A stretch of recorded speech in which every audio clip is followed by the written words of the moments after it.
Welcome to the Oral History Podcast, featuring stories from the oral history website voicesofoklahoma.com, where Oklahomans have given generously of their time to tell their life stories for present-day listeners and for generations to come. Our entire collection is available on the website voicesofoklahoma.com. Subscribe to be notified of new Oklahoma oral history podcasts. Here's another interesting storyteller from voicesofoklahoma.com. After graduating from Antlers High School, Charles Stephenson attended the University of Oklahoma and earned a degree in petroleum engineering. Following service in the U.S. Army, where he became an officer, he joined Amerada Petroleum Corporation. Between 1973 and 1982, Stephenson was part owner and president of privately held Andover Oil Company. After the sale of Andover, he co-founded Vintage Petroleum Incorporated, where he served as president, chief executive officer, and chairman of the board. The company grew from 3 employees at startup to more than 750, with operations in 4 countries and reserves of approximately 500 million barrels. Stephenson is a founder of the Sarkees Energy Center, and through his foundation has funded the construction of 2 research facilities at the research campus at the University of Oklahoma. Charles and his wife Peggy made a $12 million donation to the University of Oklahoma Health Sciences Center, and in recognition of their support to the institution, a center has been named the Peggy and Charles Stephenson Oklahoma Cancer Center. Listen to Charles tell his story and how his uncle interested him in the energy business on the podcast and website, voicesofoklahoma.com. My name is John Erling, and today's date is December 7th, 2022. So, Charlie, would you state your full name, please? Charles Corey Stephenson, Jr. Where are we recording this interview? At my office in Tulsa, Oklahoma. Your birth date? October 17, 1936. And your present age would be? 86. I have to mention, because December 7th is such a famous date, December 7th of 1941, when Japan attacked Pearl Harbor. And you would have been about 5 years old, I suppose, in That's 1941. Correct. Have you been told stories, even 5-year-olds might remember something, or did your family get affected by that? Well, I had 2 uncles who served in the Army during World War II. My dad did not. He is one of 3 brothers from my granddad. He stayed in Antlers and worked with the family at that point in time. But my granddad, during 1941, served in Oklahoma on the legislature. He wrote diaries all the time. He was a Presbyterian preacher. So he wrote a diary that he gave to me for the year 1941, which had some of his comments about the start of the war and his thoughts about that. What was his name? Ebenezer Hodgkin. He served in our state legislature. He did. In the 40s?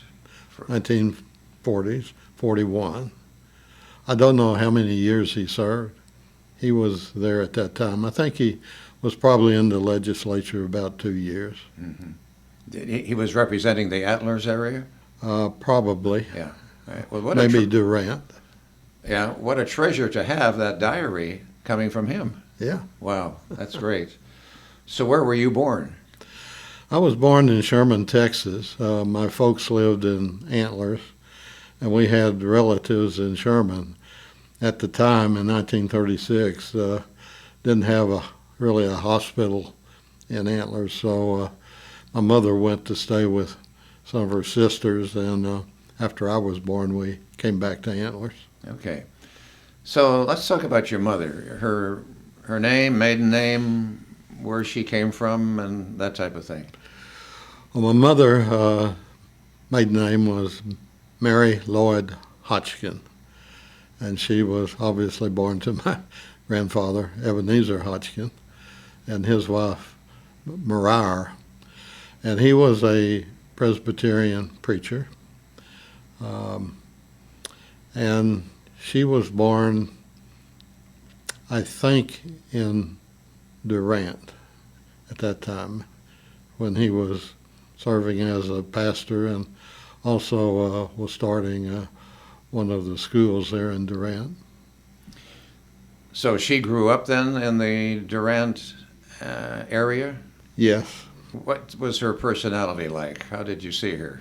Well, she was a very loving mother. I was the only child, so they took care of me pretty well. You know, she was a homemaker. My dad worked at the grocery store. You know, she did all the work around the house and loved to play cards and had a little knit shop she did.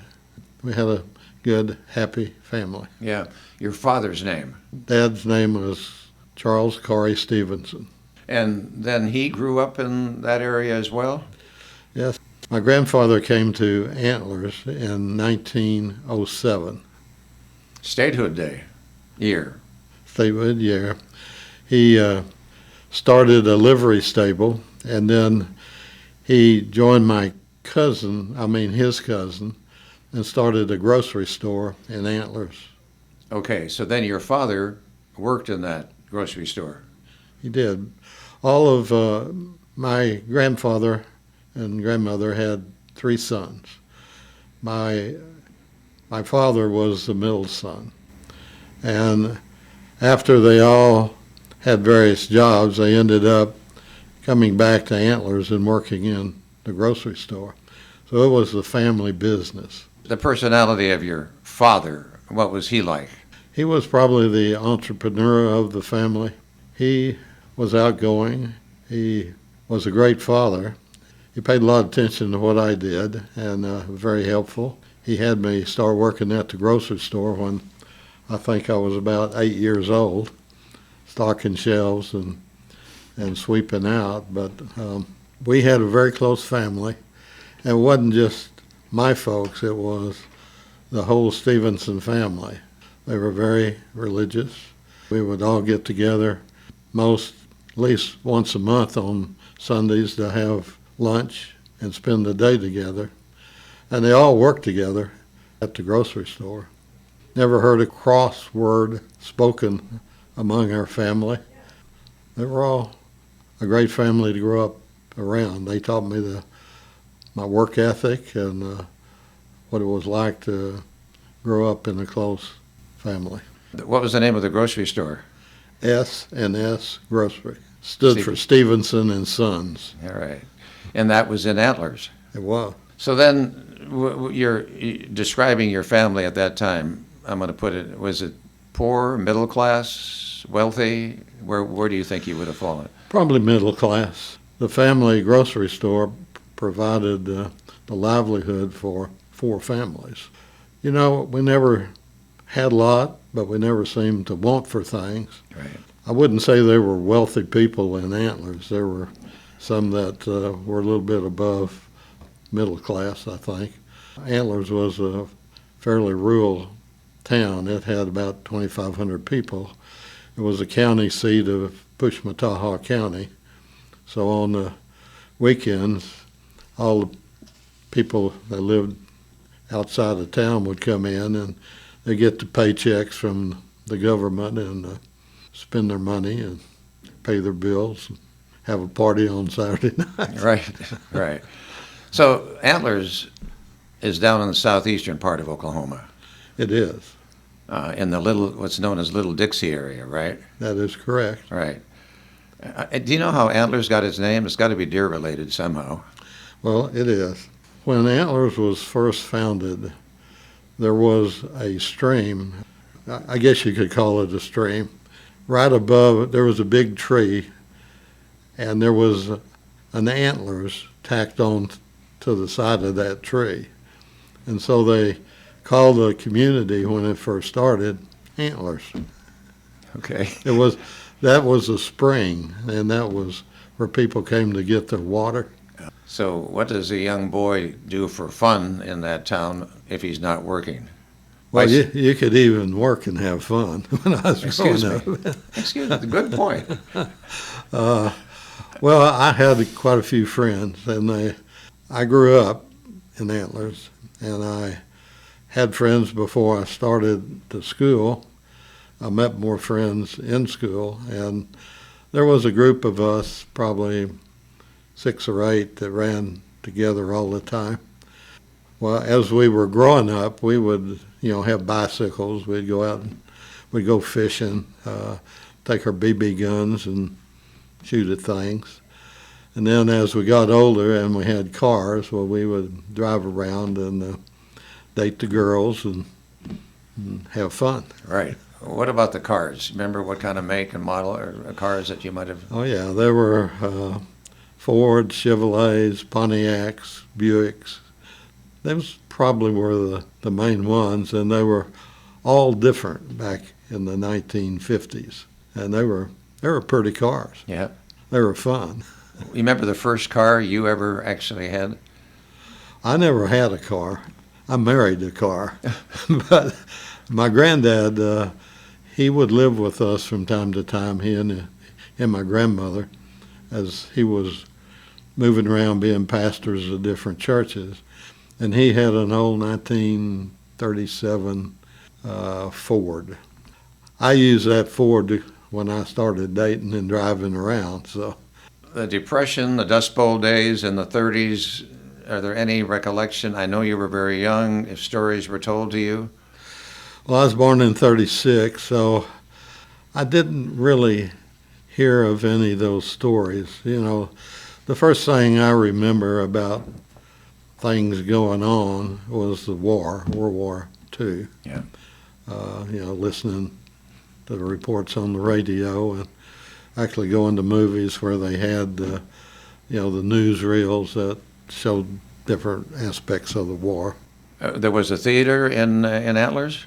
We had 2 theaters, and later on we had a drive-in. And I think I saw every movie that was shown there while I was growing up. Any one movie that stood out, you remember? I remember Gone with the Wind. I wanted to go see Outlaw, but my folks wouldn't let me go.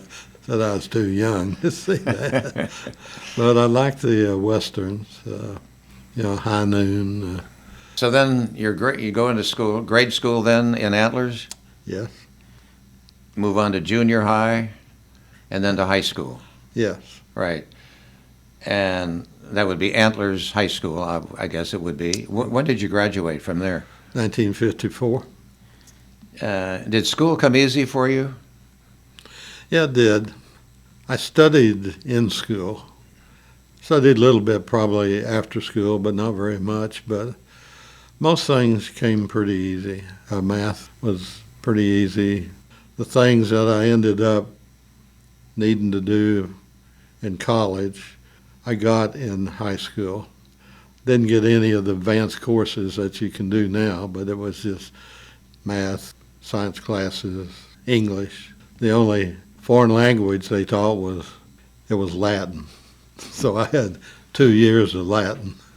And it actually helped a little bit, particularly when I got to college. Any activities in high school you might have participated in? Well, I played basketball a little bit, played football. I was in the band. That was pretty much it. We know what you went on to, but in high school, was there a dream formulating that I want to do this, even before you got out of high school? The answer is yes and no. When I was growing up, my granddad was a preacher. His granddad before was a missionary and a preacher. And he came to Oklahoma on the Trail of Tears with the Choctaws in 1836. So I'm the next guy up. And I was aware of that. And I was a little bit conflicted about whether I wanted to be a preacher or not. In fact, I was kind of sure maybe I didn't. I finally had a talk with the Lord, and I asked him to give me some kind of sign to tell me whether I should or shouldn't be a preacher. And he didn't give me anything, a sign, which told me that he had something else in mind for me. It was like a stone being lifted off my shoulders at that time. So that took being the preacher away. I had been working at the grocery store for quite a while, and I didn't think that's what I wanted to do. instead of going with my friends to California to pick cherries my junior year, my folks wouldn't let me go, so they told me I could go down and visit my uncle in Falfurrias, Texas. He was a chemist with a Mobile Oil Company in a gas plant they had down there. So I went down there for 2 weeks and visited with him. And I go to work with him, and he started telling me about what these petroleum engineers were doing. I kind of liked that, and I just decided that's what I wanted to do. So when I came back, I knew that's what I was going to do. I knew that OU had one of the best petroleum engineering schools, so that became my focus. That was in your junior year. I was in my junior year when I went down there. Okay. So when I came back, I entered my senior year. Mm-hmm. You said your great-grandfather came on the Trail of Tears. Was he Native American of any sort? No, his folks came from England in 1642. That's when they came to America. So your great-grandfather, as a minister, came along? He studied and became a preacher, and he came to Goshen, Mississippi, and he wanted to be a missionary, and he met his wife there, and they got married, and she was a missionary as well. So they came on the Trail of Tears with the Choctaws in 1834. Mm-hmm. And they came into southeast Oklahoma between Hugo and Durant, and they started schools and churches for the Indians and the early settlers there. When you told the family you didn't want to be a minister, was that a shock? Was it pushback, or did they argue with you? Or No, they didn't. My grandfather never really pushed me in that direction. We did talk about it, but he knew that I had to be fully committed to be in that profession. at this point, then, is anybody standing out as a great mentor to you or helping? Well, I think my whole family. It wasn't just my grandfather Hodgkin. It was my father's side as well. They were, and my aunts and uncles and all that. We were a very close family, and it was a great family to grow up in. And they taught me what I needed to know. So that's part of the mentoring process. And my grandfather was a big influence on me as well. Sometimes when we're living in a situation like that, we don't realize how good it is until we move on and look back. Right. And I know you have done that, how fortunate you were. You realize it later on. You know, when you're growing up in it, you don't really think about it. There were a few differences in, I guess, standard of living, but we didn't really, growing up, pay any attention to that as kids. I mean, we had friends, and they were just friends, no matter whether they were well off or not well off. Okay, so you graduate from Antlers High School in 54. 1954, and then you go to OU and petroleum engineering. And when you hit the campus, you knew what you wanted to do. And you were fortunate because a lot of college students don't know. That's right. Have to grapple with that. Yeah. So what was the first experience? How did that all feel to you when you came to OU? Well, OU was a big school, and Antlers was a small school, so there was some adjustments just trying to fit in and learning how to study with everything that was going on there. And the first semester, I did really well. The second semester, I didn't do too well because one of my close friends from Antlers who joined the Navy, after he got out of boot camp, they sent him to Norman, Oklahoma, to Naval Base at Norman. Where I was staying was right next to the Naval Base, so he thought I should go with him to Oklahoma City when he got off work to have some beer. Yep. I did that a little bit, and it affected my grades. So fortunately, he got transferred, and I got back into the scheme of studying and doing what I needed to do. Were your parents overlooking your shoulder at your grades and telling you what's going on here? Not overbearingly. They wanted to know what I was doing and how I was doing. And, I was forthright with them.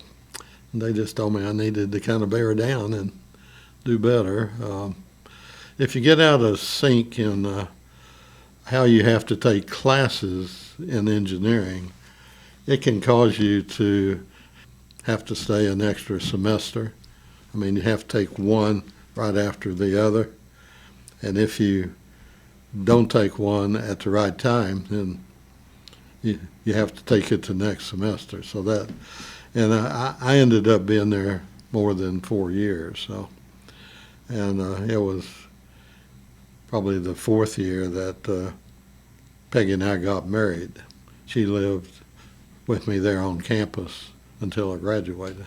The work at OU came, I don't know if I should use the word easy. You liked math coming into it, so how did you?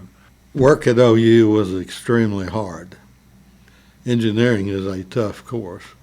They have all these hard courses that you have to take, like physics, strength of material, chemistry courses, and all that, if you're going to go out and work in the oil field, you just don't necessarily use those kind of things you learn, but they're extremely hard. They were difficult. The petroleum engineering courses were really fun. I enjoyed that. I did well in those. I made good grades when I started doing the petroleum engineering stuff. The others, made maybe B's and C's, but I wasn't a scholar. If you weren't a scholar, you're awfully close to it, probably. I would say I was probably an average student. Yeah. Okay, you mentioned Peggy, and I was going to ask you that. Obviously, you met at OU. No, we didn't. Okay. I first saw Peggy when she was 14, but I didn't pay any attention to her. She was at a dance that one of my good friends, who were twins, were having a birthday party. They turned 16. We were 16. She was 14. And then later on, I saw her across the street when she had kind of grown up a little bit. And I thought I probably ought to get to know her. And then me and one of the twins decided, I think when we were juniors, that we ought to go on a double date. So I wanted to ask her to go on the date, but he beat me to it. So I asked her best friend, whose name was Peggy, out. So we double dated, the two Peggys and me and Bobby.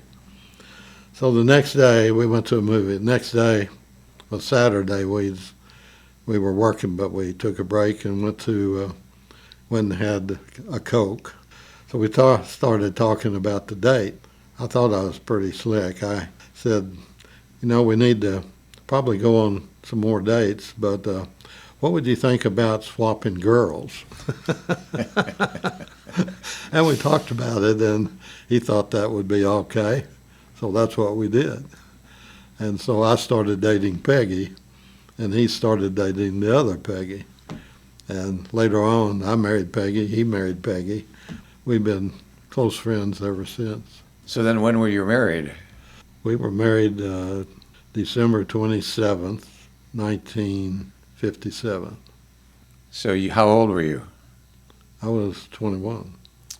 So we did a lot of, were you going steady, as we say, from 16 years old all the way through? When I left to go to OU, she still had 2 years to finish. We dated pretty much the first year. The second year, we didn't date very much. And then when she graduated, she went to work in Dallas with Southwestern Bell. We kind of got back together at that point in time, and I talked her into transferring to Oklahoma City to work with Southwestern Bell, and she did that. And it wasn't too long after that we got engaged, and later on got married. Yeah. So now you've been married how many years? This will be 65. 65 years. Yeah. Yeah. And you had children? Yes, we have two children. We have a son and a daughter. And what are their names? My son is Stephen Corey Stephenson. My daughter is Cynthia Ann Stephenson. We have 6 grandkids, and we have 7 great-grandkids. Wow. It's a blessing to be able to see your great-grandkids. Yeah. Yeah. So you graduated then from OU when? 1959. And then what? I had taken ROTC to help pay for school, so I had to go into the Army. Jobs were pretty hard to get at that time. The oil industry was kind of going through a downturn, and I knew I had to go into the Army, so I decided not to even try to get a job, just to go right in. So I did that, and I was assigned the Quartermaster Corps, and I reported to Fort Lee, Virginia, to start my service. I was there for 6 months, going through basic officers training. Half the time was that, the other half I was assigned duty to do, a job to do. I did that, and then I was discharged from there and put into the reserve, Army Reserve.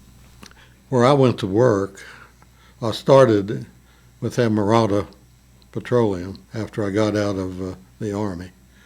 I started in Duncan, Oklahoma, and I was there for only a couple of months, and then I got transferred to North Dakota. Where in North Dakota? Tioga, North Dakota. Tioga. See, I'm native of North Dakota. Okay. Grand Forks All right. and Fargo was where I hung around. Well, I was told that Tioga was the 13th largest city in North Dakota. It had 1,300 people in it. And you now know what cold and snow is all about. I do.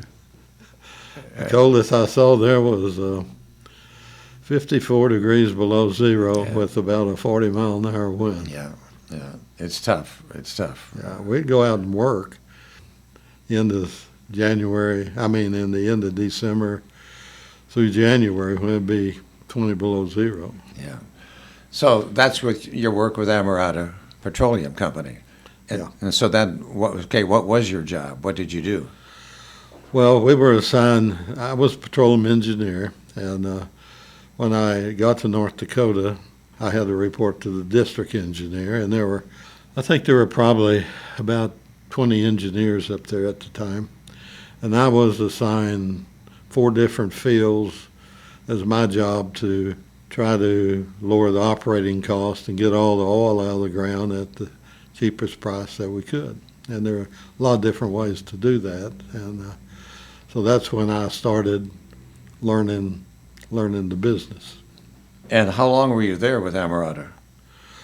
I was there for 3.5 years, and then I was transferred to Victoria, Texas, which is South Texas. I was there for a year as an engineer in charge of fields in that area. Then I was transferred to Tulsa, and I was here for probably 2 years, and I worked in the Tulsa office, obviously. And then I was transferred to Seminole, Texas, as a district engineer, and we probably had 15 different fields there and I had probably about 6 different engineers that worked for me at the time. I was there for 3.5 years. Then I was transferred to Midland, Texas as a regional engineer. We supervised 3 different districts, which was 2 districts in Texas and 1 in New Mexico. I was there for a year, then I got transferred to Tulsa in charge of the engineering department. Some of the maybe specific projects that you had or any challenges you had in any one of those places? Lots of challenges, I would imagine. Well, there were quite a few. Probably one of the bigger jobs was at Seminole, when it was my job to design a really big water flood and figure out where we were going to get the water to use for injection to move the oil. And that was a big project. It took a lot of time and a lot of work figuring all that out, and it was a good job, and I learned a lot doing that. But just learning all the different ways to evaluate how you make things do better, produce more oil, how you analyze problems before you go out and try to fix them. All of that was what I learned that was the basis for my company when I started it, how to go about making things do better. And you must have enjoyed that, I did. that challenge. I don't think I worked a day in my life. I'm interested in that water pool. You said you had to bring water into it. How did you do that? Well, there's a huge reservoir that underlies West Texas called the Ulagala water sand, and it's probably somewhere around 300, 400 feet. It's a big, thick sand, and it's very prolific. That's what they use for irrigation out in West Texas. I knew that was there, and that's what we ended up doing, but I looked at using wastewater, probably 4 or 5 different things, but the most economical was producing the water from the Ulagala sand. And what we do, we have wells that produce that in the tanks, and then we have injection wells that we've drilled in patterns around all the producing wells that we then pump that water into those injection wells, and that causes oil to be moved towards the producing wells. And so you can double your oil recovery by doing water injection. And there's different ways after that to get more oil out of the ground by using chemicals and heat and stuff like that. It must have been a thrill then when your, at first theory, idea, selling it to people above you and all, and when that all worked, what a thrill that had to be to you to see how you could. Yeah, it's supposed to work. Did it ever not work? Well, in other places at other times, we've done things that didn't work, that's for sure. But, when we were all moving around, there were 2 people in North Dakota that I really liked, and they were 2 of the most competent engineers up there, and we all competed against each other. It was really fun. We got moved around together. We ended up in Tulsa here together early. Then we were transferred out into the field. I was in Seminole. One of the guys was in Hobbs, and another guy was in Midland. And we were making presentations to the vice presidents and all that. And we were competing against each other, and it was fun. We ended up being really good friends. Did you all get promoted? And did one get and the other one didn't? Or how did that work out? Because you obviously did. We were all pretty equally promoted until I got promoted to Midland and was over all the West Texas area. And then later got promoted to Tulsa and then in charge of all the engineers at that time. You left Amerada Petroleum Company, I believe, in 1971. I came to Tulsa in 1969. That was the same day that some of the Hess people came to Tulsa after he bought a large share of stock in the company. You say Hess people. Who? Hess Oil and Gas. Okay. Leon Hess was the owner of that. A big block of Amerada stock came on the market, and Amerada could have bought it. They didn't, and Leon Hess did in his company. And he ended up causing the 2 companies to get merged together. I stayed around about a year after that. I didn't particularly like what was going on in the company. I decided I probably should look around, and I did. I interviewed 2 brothers here in town. They called me and said they'd like to talk to me. It was Dan Schusterman and Charles Schusterman. So they had a small company called Schusterman Oil Company. So I decided I'd go to work for them. I knew that Amerada was putting some properties on the market for sale, and I obviously knew a little bit about them. After I went to work for them, I asked them if they were interested in buying production, and they said they were. So I looked at 2 properties that Amerada sold. One was in California, one was in the Rocky Mountains. we ended up being the high bidder on the California production. It was all of Emeralda's oil production. Dan didn't want to do that, so it was just me and Charles that ended up buying all of that production. And Charles was very tied into the Jewish community here, and he brought in some partners to help, fund the acquisition. So it started out me and him, a secretary and an accountant, and starting Stephenson Resources. So I was running their oil production. I was really running Stephenson with Charles. And then Dan and I got some farm mounts from Emeralda, 3 of them, and we drilled 3 wildcats. 2 of them hit and 1 of them didn't. So we got busy developing that. Then Dan had the opportunity to really take over a company called Andover Oil Company. It had enough revenue to really pay the overhead if we wanted to do that. So I had to decide, what I was going to do. I knew Charles would end up running Stephenson, and I could be a part of that, or I could join Dan and we could take over Andover and do that. And I knew Dan would let me run that company. So that's what I decided to do. So Charles ended up with Stephenson, and we let him have Stephenson Oil Company. And Dan and I kept developing the oil and gas properties we discovered and took over Andover Oil Company.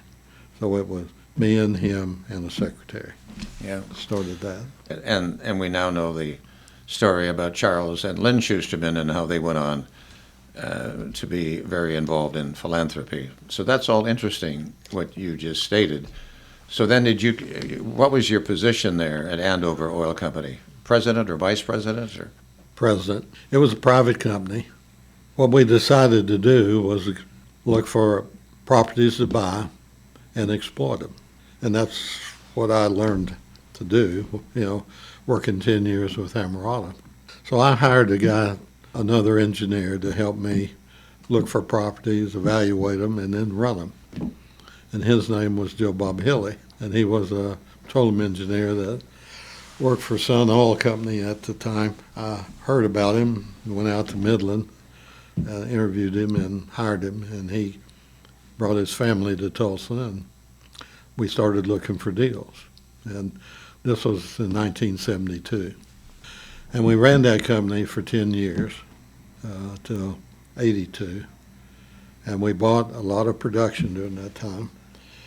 When we bought the oil and gas properties out in California, oil price at that time was $1.67 a barrel, and gas was 13 cents an MCF. So what year was that? Years? That was 1971. And then I should track you. You're a fairly young man here. You're in your 30s, 40s when you're doing this. Yeah, 35. 35 years old.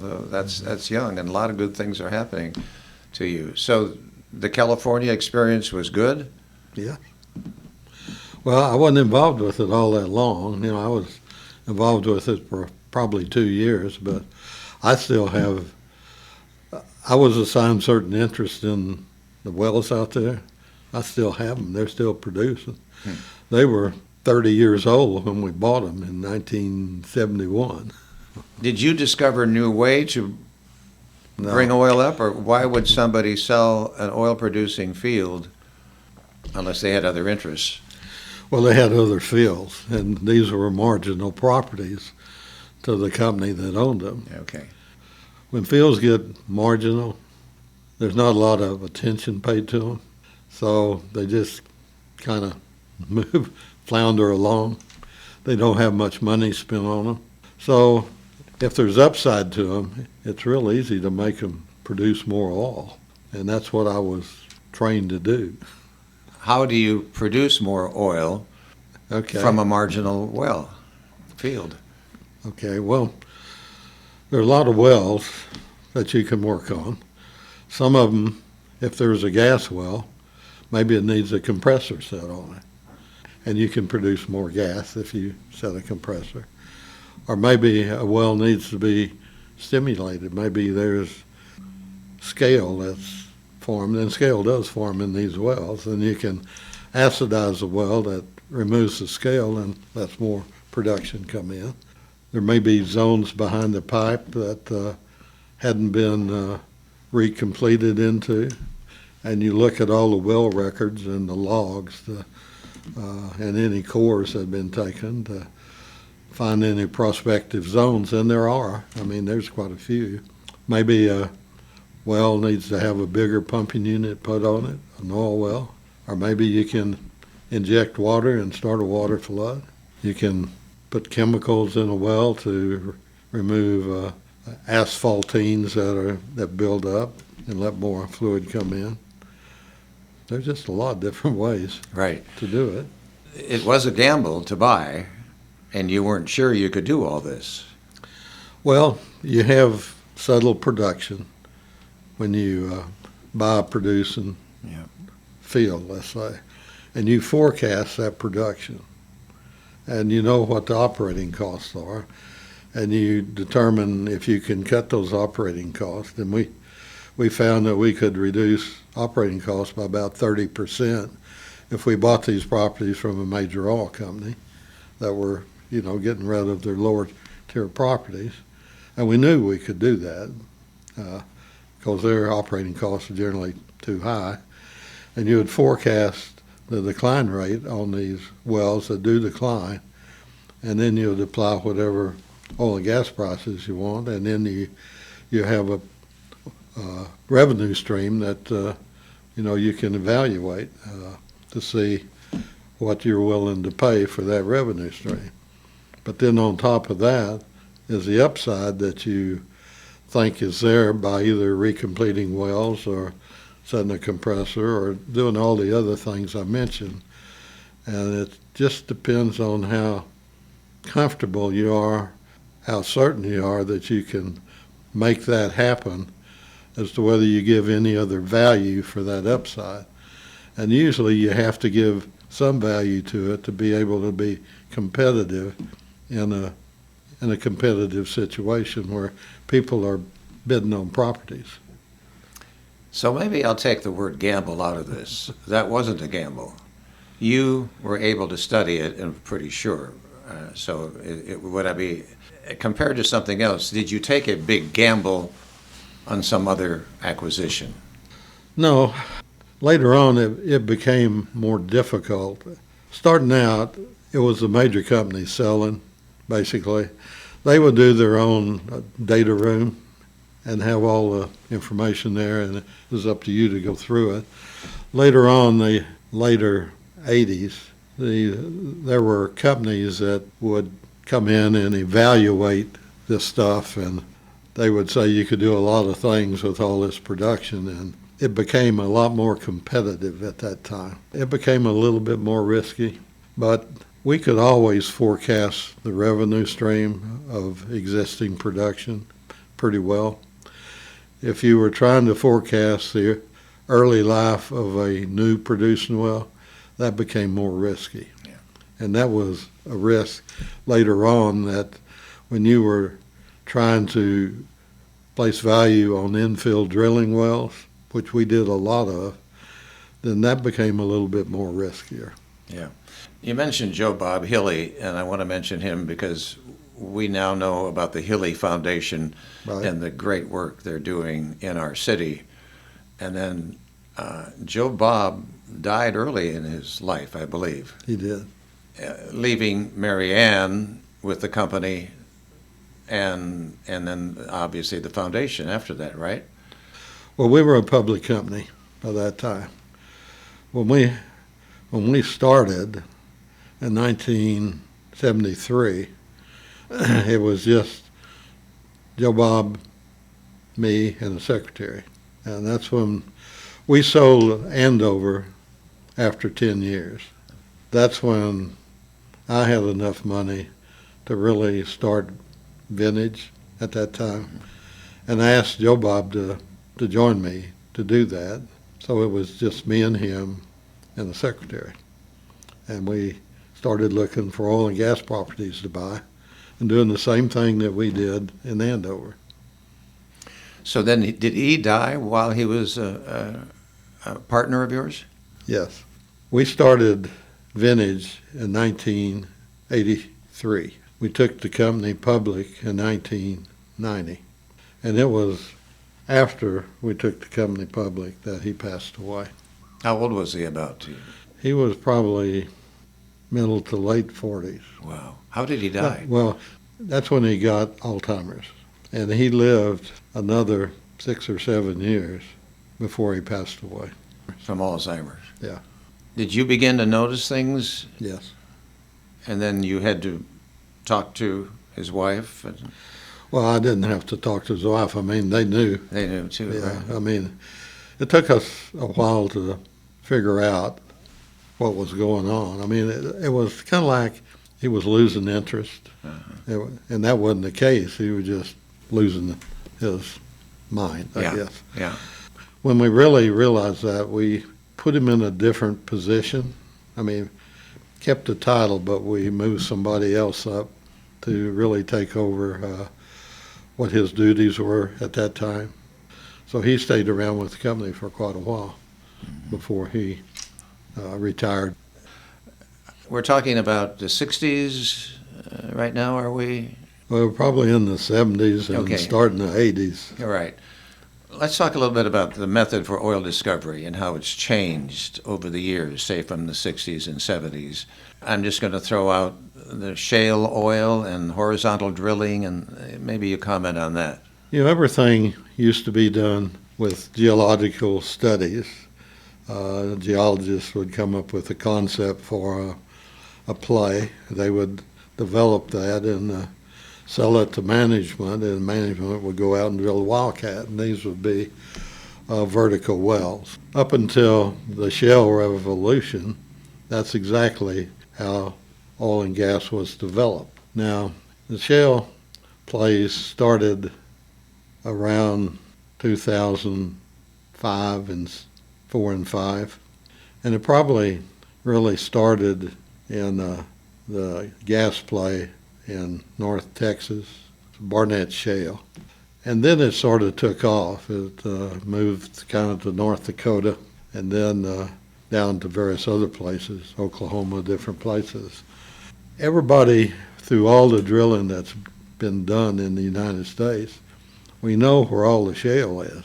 So trying to develop shale plays are really not hard to do. You know what kind of thickness you need, you know what kind of thermal properties you need, and those are all pretty much documented. So it's just a matter of doing the studies and picking the areas that were in the right places, and then you just go drill horizontal wells. And an example in North Dakota when I was up there, the Bakken Shale is what is productive up there. So in 1960, when I was up there, we were still drilling wells. We'd drill through the Bakken. We actually tried to complete a couple of them. And the shales would be, 50 feet thick, and they would probably produce 10 barrels of oil a day, which was not economical for drilling those wells. Well, today you can drill a horizontal well into that shale, and you can drill it 10,000 feet horizontal, and you can frack that well, and that well will produce 1,500 to maybe 2,000 barrels of oil a day. That's a lot of oil. Yes. Those wells, though, cost about $10 million to drill. And these wells, when they come in, they fall off really pretty fast. They'll decline probably 50% in a year.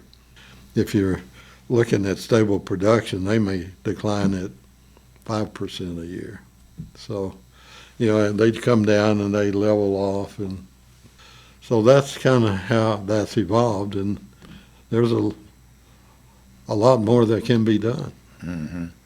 We grew production from 4.5 million barrels a day over about a 8-year period up to 13.1 million barrels a day. had never been done before.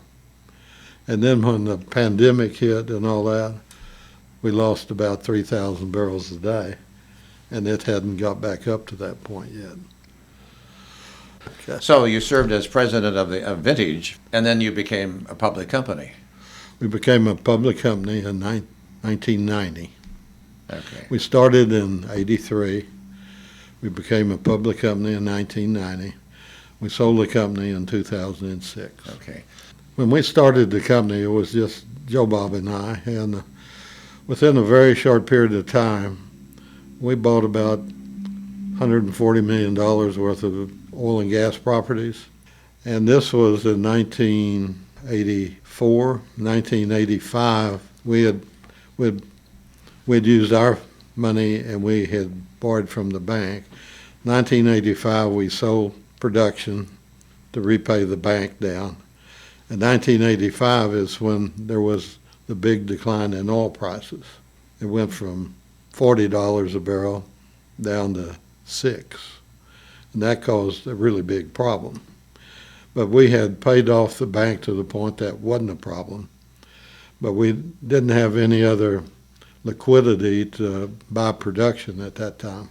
So I ended up selling about 15% of the company to two other parties. It was Prudential Oil Company, investment banking company in New York City. Dillon Reed was the name of it. So that gave us the funds to start buying production.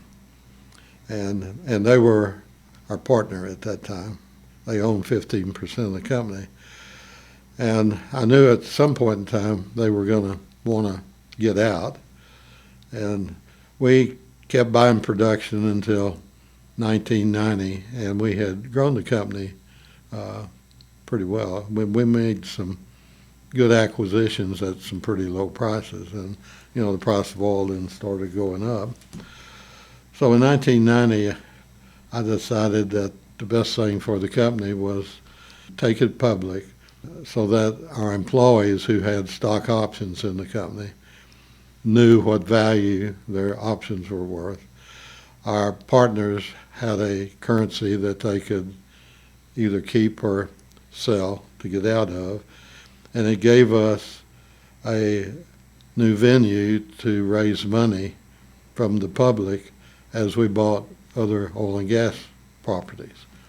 And we would issue new stock, and we would use our bank line of credit to buy new oil and gas properties. And that's what we did until we sold the company to Occidental Petroleum in 2006. So going public was a good experience for you, but I'm sure quite difficult to do. Well, it took a lot of time and a lot of effort. It was expensive, but it was the best thing we could do at the time. And it was caused me to look at business a little differently. It was more concentrated towards early performance and looking at a big picture, planning how you grow the company long term.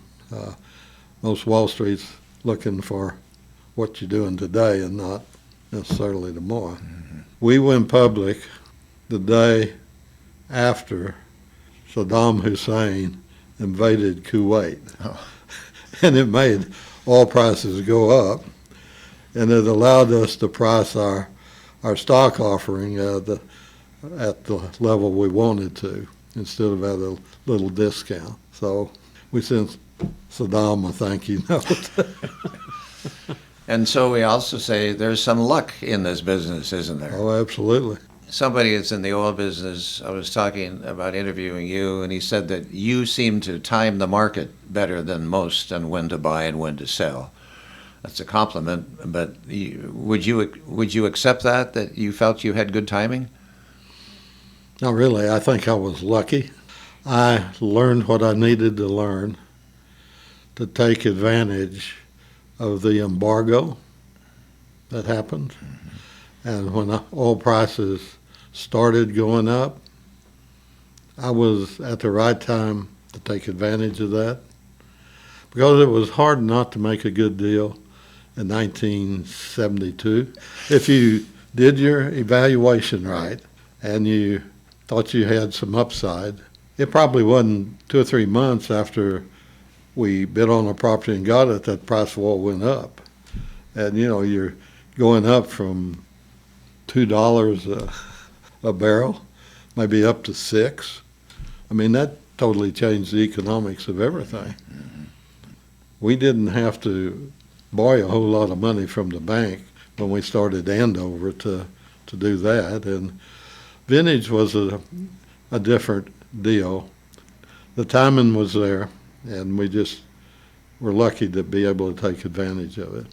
Where were your fields exploring oil? All United States? Did you do any overseas? We started in Oklahoma, and we moved to Texas and to Mississippi, Louisiana. Then my first foreign venture was in California. We bought a lot of production in California. You call that foreign? Yeah, it's foreign. It's different.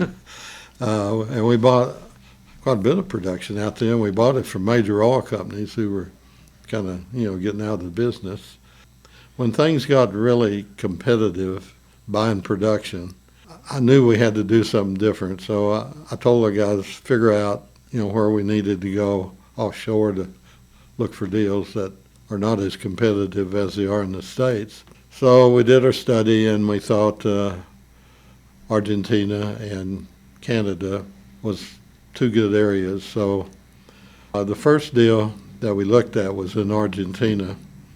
We ended up being successful in buying a company who had bought production from the National Oil Company. Saddam Hussein invaded, made the oil prices go up.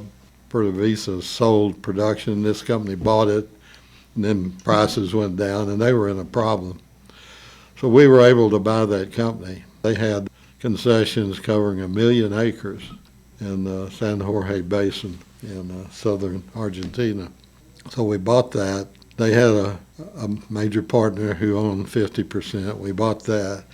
So we ended up with 100% interest in 1 million acres in Argentina that had probably 40 different fields in it that the major oil company had developed. And they had not done any seismic out there, so we did some seismic. We could see all these zones that got developed, and we started drilling wells. Our success rate was, I guess, 98%. Wow. The rates of return were over 100%. So Argentina ended up being about a half of the production of our other production.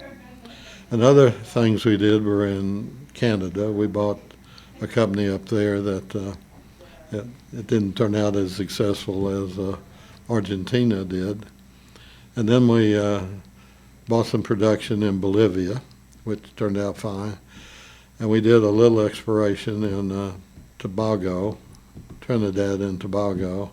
Then we did a concession with a partner in Yemen, and we discovered about 3 oil fields in Yemen, and that was the only place I didn't go to. The guy that ran our Yemeni production was a Vietnamese, a really good guy. So those are all the different areas that we operated in. You're still today the head of your company, and you're still exploring and buying acquisitions, making acquisitions? No. No. Okay. When I sold my company, Vintage, I stopped running any oil and gas operations at that point. I did back a company. I didn't operate it. And it got sold to KKR. We have a company now that inspects pipelines, oil and gas pipelines, and actually water pipes for cities. It's kind of related to the oil business, but it's really pipeline inspection, we build equipment to internally inspect pipelines. So that's kind of our business today. And now you're president of Stephenson Investments. I am. All right. Philanthropy. As you look back on your life, the spirit of philanthropy, Was there a time where we need to start returning to the community what we've earned, both you and Peggy? Did somebody influence you? How did you get into the philanthropy world to the degree that you are involved in, which I'll talk about? Well, I think it started in a way kind of slowly. Back growing up, we always tied to the church. We always attended church as we got married and, started working and doing all of that. The only time I really ever had any assets of any significance that I could start giving was after we took the company public in 1990. Then I had a lot of vintage stock, and it had a value. So I was involved in some of the activities at the University of Oklahoma. I was on several boards. They were raising money. So I started giving some stock periodically to different requests that came along. President Bourne showed up, and he was pretty Very persuasive. persuasive. That's the word. Right. Well, he's not only persuasive, but he came around a lot.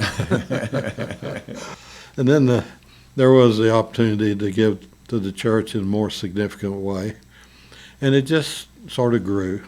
It didn't happen one day that I decided I was going to give half of everything to the a foundation to give away. We did start the foundation. I think we started it in '87, which was really pretty early, and we didn't have much to give away at that point in time. But anyhow, that's kind of how it started, and it's just kind of grown. Well, you and Peggy established the Charles and Peggy Stephenson Chair in Petroleum Engineering at the University of Oklahoma in 1994. That was the second thing we did Okay. with the university. And the first one was? There's a building over there that was going to house the Sarkeys Energy Center. We contributed to that to get it started, and then we gave a chair in petroleum engineering. Yes, that Sarkeys Energy Center housed many of OU's energy and geophysical research units. Yeah. Right now it houses the Mewburn School of Earth and Energy. And then you funded the construction of two campus research facilities, the Stephenson Research and Technology Center and the Stephenson Life Sciences Research Center. When they came asking for money, you had to decide, really, am I really that interested in your project? So the Research and Technology Center obviously caught your attention. The engineering college started a pretty major fundraising campaign about the time we did the first technology center. They were raising money for several different projects. One of the projects I'd heard the dean talk about was the research campus on the south side of the university that used to be where the naval base was. The university took over all that land. I decided that was a project I wanted to help fund. Now, I had no idea at the time, how big it could be, but that got my attention, and I told the dean that I'd like to help work on that. The first thing that we decided to do was to do the technology center, where most of the most promising projects that were being developed in the various different colleges could be brought to one place where you could have a multidisciplinary group work together to bring that to fruition, to either create a company or to create products that could be marketable and bring revenue to the university. So we started the research campus out there, and that was the first building, and we decided to put this university supercomputer there to do all the projects for that. Then I think the next project that came about was the opportunity to move the weather center to the research campus out there. And then President Bourne approached me about doing a project for the diabetes deal at Oklahoma City. And I told him I really didn't want to do that. I'd rather keep focused on the research campus. So they came up with this other project. So I thought it tied in with what I wanted to fund, so I agreed to do that. Well, the University of Oklahoma Health Sciences Center in Oklahoma City has benefited from your philanthropy. A gift to support its nationally known Dean McGee Eye Institute. That happened early on. I've had eye problems from a very early age. When I started the company here, I'd heard about Dean McGee and doing radio keratotomy and all that kind of stuff. So I had one eye that was really bad, and I did that, and it actually worked. And then I had other problems with my eye that they solved over there, and then I've had cataract surgery done and over there. So they wanted to do a laser center, and I agreed to help fund that, and that's how that started. Okay, then I have to ask you, your eye issue, where was that in your life? Early, when you were young? Yeah, very early. It started second grade probably. By the third grade, they knew I had a problem because I couldn't see the blackboard. So I wore glasses. And it got worse as time went on until it finally kind of stabilized. When you were in college in the University of Oklahoma, was it a problem to you then? Was it getting worse or stable by that time? Or? It was probably kind of stable then. I was trying to use a contact lens. That was really hard to do back then. So I was still generally wearing glasses. And that got you by. I mean, with glasses I could see. Without glasses, this I couldn't hardly see. Yeah. A newly built was a cancer center, was named the Peggy and Charles Stephenson Oklahoma Cancer Center. How did you come to contributing to that? By that time, we decided we were through at OU. Peggy and I thought we had probably done enough, but David and Molly wanted us to come over and see a project that they were working on, and we were going to Oklahoma City anyhow, so we agreed to do that. And we didn't know what it was, so when we got there, they had started building the cancer center that's over there, and it was being funded by partially by the state at that time, and they needed to raise quite a bit more money to finish it. And so when we got there, they started walking us through the building, and they told us what it was going to be. I don't know whether they knew that Peggy had breast cancer early on. Got Peggy's attention. Absolutely. Yeah. Absolutely. She survived that, obviously. Yeah. Yeah, right. Peggy said we had to do that. Yes, she did. I don't know why that's funny, but it is. Yeah. And I'm sure you're glad you did it. Well, we are. And, we've given quite a bit more to the Cancer Center, and we'll do quite a bit more. It's a big deal. And it now has been there 10 years. 5 years ago, we got our designation as a National Cancer Institute qualifications. We do all the trials that the National Cancer Center sponsors from Phase 4 to Phase 1. You can do everything there that you can do at Mayo and MD Anderson. MD Anderson.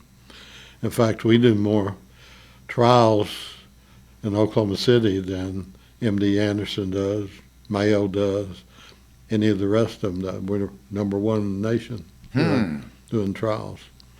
And we're fixing to move a satellite facility over here to Tulsa to do the same thing here. Wow.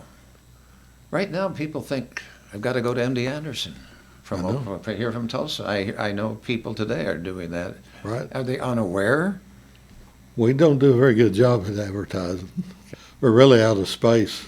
And there's a population group in northeast Oklahoma that's really at risk for cancer, and they're the Indian population. They are twice as at risk as the white population.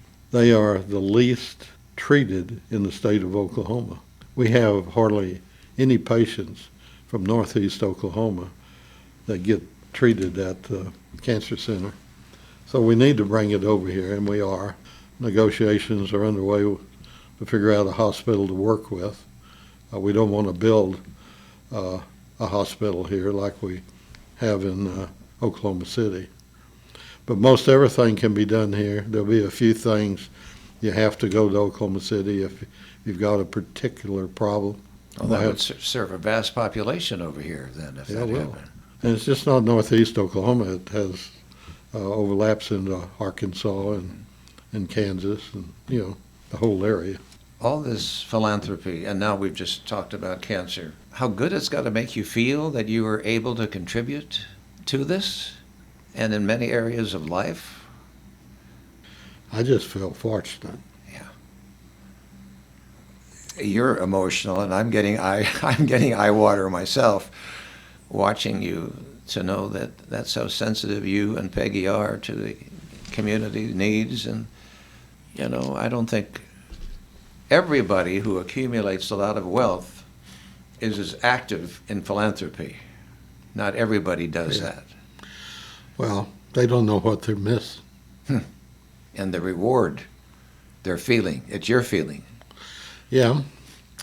We know that we can help people, and we want to do it in a significant way. And we've been blessed, we're fortunate that we have the financial assets to do that. The family only needs so much. What the hell are you going to do with the rest of it? Right. Are you on, like others in the nation, they talk about giving half away of your wealth, or in that world, or not? Or they're trying to give it all away, or whatever? Well, I started thinking about that because something made me do it before this became something people think about. And I was going to give away at least half of it. But that's changed now, and I think the family's got what it needs. I think everything else will go to the foundation. You should be proud of so many things. What do you think you're the most proud of as you look back on your life? Well, the most proud of is my family. The rest of it's just noise.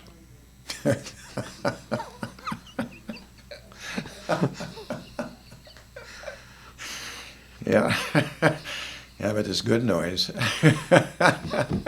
There's all kinds. Right. I'd like to ask about advice to the young people who are either in college, maybe they want to go into your field. What kind of advice would you give them? They need to approach their education as a job. It's really not just an opportunity. One of the most important things in their life, because it's going to dictate whatever else they're going to do in life. Approaching education like a job, working hard at it, and then finding what you can enjoy doing, what vocation you pick. You need to think about whether you're going to enjoy that or not, because if you really enjoy what you're doing, you'll be successful, and it won't be a real chore. Like I said, I don't think I ever worked a day in my life. Yeah. And that allows you to get through the ups and downs and to be successful. So I guess that's my advice. Yeah. How would you like to be remembered? I really hadn't thought of that. And most people haven't when I ask that question. Yeah. I don't know. Yeah. I'd have to give that some thought. Well, people will view you as a very successful businessman, and you end up being known for your philanthropy, a very giving philanthropist. And so if I'm speaking for them, that's the way you'll be remembered. Well, that's fine. I love my family, so I like to be remembered as a good family man, generous, and a Christian. Yeah. Yeah. Yeah, your faith's very important to you and Peggy. Has been. Okay, well, Charlie, when I talked to you and I said this could take a couple of hours, you said, I don't know if I can talk that long. Well, we've talked just about 2 hours right now. Yeah, right. Good. And so I want to thank you for your story. It will be heard. Students are listening to these Voices of Oklahoma oral history stories, and you never know when somebody says, ooh, that inspired me to do great things. So, Well, I hope it does. yeah, Yeah. it will. And thank you for taking the time to do it. Yeah, absolutely. You know, what you're doing is really important. Just keep it up. Yeah. Oh, Like you said, you're going to work, and that's important. I do. And it's I'm going to work till I die. I got to have something to do, and so do you. Yeah. All right. Thank you, Charlie. You're welcome. You have been listening to the Voices of Oklahoma podcast. Stories taken from the oral history website, voicesofoklahoma.com. At the website, you will discover an array of storytellers. Many you will know. Some will be new to you, but all will be worth your time. This work depends on listeners like you, who are interested in learning about the great people of Oklahoma. Our website provides an opportunity to donate to this 501c3 project, which preserves Oklahoma history, one voice at a time. voicesofoklahoma.com.